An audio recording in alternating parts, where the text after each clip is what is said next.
Right. A very good evening to everyone, whosoever is joining me today in this live session. I've decided to come live once again today. Just excuse for the background. I'm here today to discuss and to actually share something which has been really ringing in my mind for quite some time now. And that is about the curious case of Abhimanyu Easwaran. I think you've already guessed of you've guessed right. Like what am I going to talk with the subtitles or with the caption rather, should I say?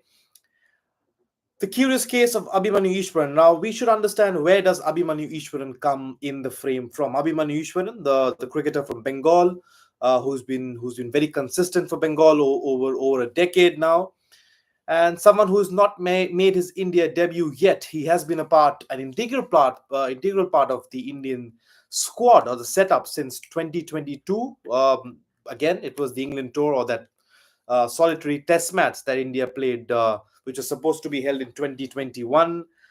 He was a part of that squad, and he's been consistently been picked in the India side, traveling abroad or at home. And it's 2025, and Abhimanyu Easwaran hasn't yet got a game for India. He still hasn't made his international debut.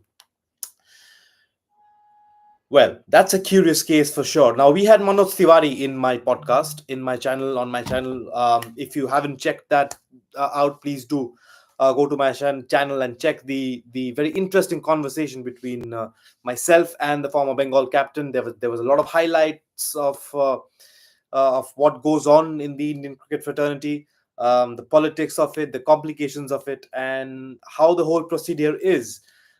It's not a stranger to all of us that sometimes regional biasness can come into play when it comes to selection in the squad. A certain individual might be preferred over another because he might belong to a certain region. um, as an individual, as an Indian cricket fan, as an Indian, and a diehard fan of the team, would have really wanted to believe that this was a myth and this never really existed. But repeated, and constant um, selection biasness towards a certain region has brought a lot of us to actually question: is there um, is there actually a thing called regional biasness? Now, of course, one might argue that the likes of Mukesh Kumar, and even for that matter Akash Deep, who had quite an interesting series, of course, him being the hero of the Birmingham Tech Test, where India won, picked up 10 wickets, also represents and comes from Bengal. I am not here to actually criticize the selection committee or Gautam Gambhir for that matter. Um, Actually, there is no criticism at all. Is Gautam Gambhir biased towards a certain region? Let's not forget that he has a very special bond and a connection with Kolkata Knight Riders, if at all that has to do with any region. So we are not pointing towards any particular region that has been targeted over the years. The reason why I mentioned that Manoj Tiwari's podcast should be seen by every cricket fan, or even if you don't like cricket. I think he is a very emotional character, a former Bengal captain who's played for India, who scored 100 and then got benched. That there was a lot of highlight over there.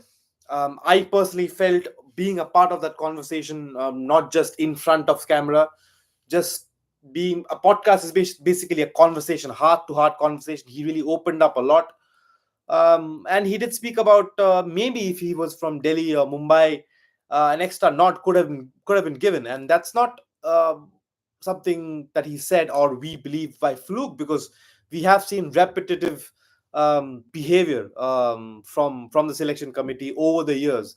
Yes, Saurav Ganguly coming from Bengal. Again, I would like to mention again that I don't want to make any controversy regarding that. Only Bengal players have been sidelined, but it has happened. It has happened over the years. It has happened over decades.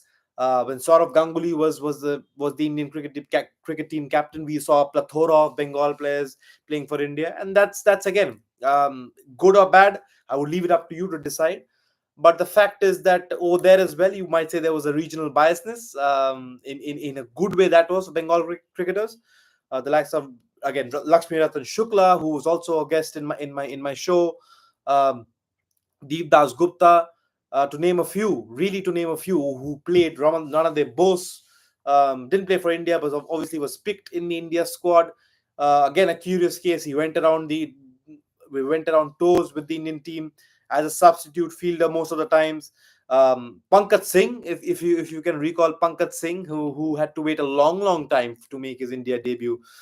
If I can recall correctly, 2007 he was picked up for the Australia tour, and after 7 years he made his debut in England. So again, there are, again, he was from Rajasthan, so there are loads and loads of cricketers who have been sidelined, and there's been no particular concrete reason to why they have been sidelined. And even as cricketers, they also ask.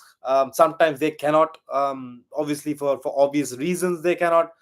But if at all the regional biasness myth is anywhere near to be true, I think it's just a very sad state of affairs. Now, I would like to highlight Abhimanyu Easwaran's stats in the domestic circuit. He's been around for a long time, as I've said. He's been in the India A side for a long time. He's been in the India squad consistently since 2022, in and out, but he's been called up every time there's a big tour. He was called up, remember, in the England tour, the last England tour. Obviously, there was just one test that India played, the completion of the Pataudi Trophy of 2021. It was obviously cancelled or postponed due to COVID.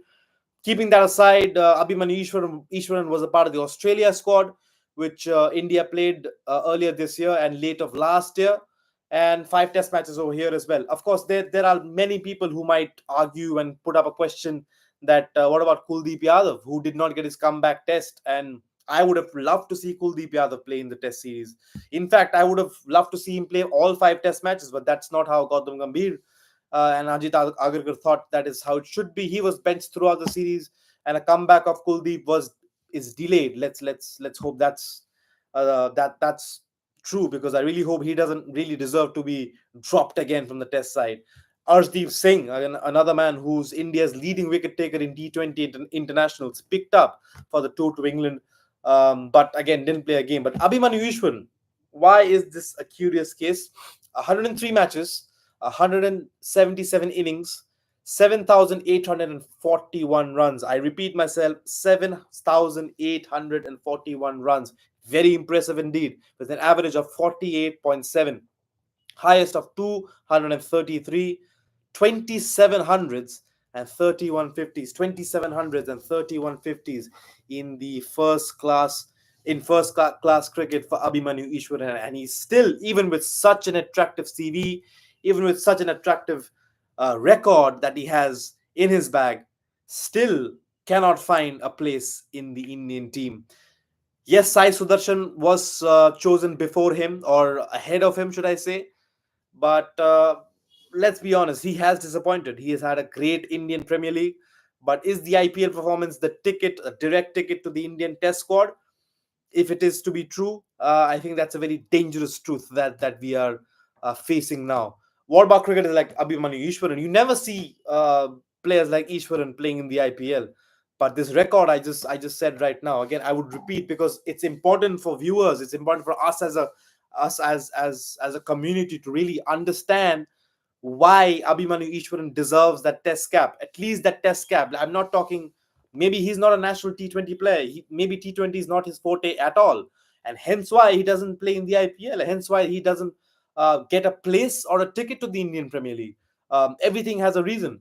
But with 7,841 runs, with 2,700 hundreds, at an average of 48.7, isn't that enough to get you a spot in the Indian cricket team, where there are opportunities, where there are players who have not really taken the opportunities with big hands, yet after failure you're giving them another chance? But here you are, a man who's toiled it hard, who's gone up the ladder in the most traditional way. He did not have any shortcut. So is being from Bengal the only downfall of Abhimanyu Easwaran? I will let that you to decide. But as of now, the myths that we grew up to seems to be nothing but coming to be true.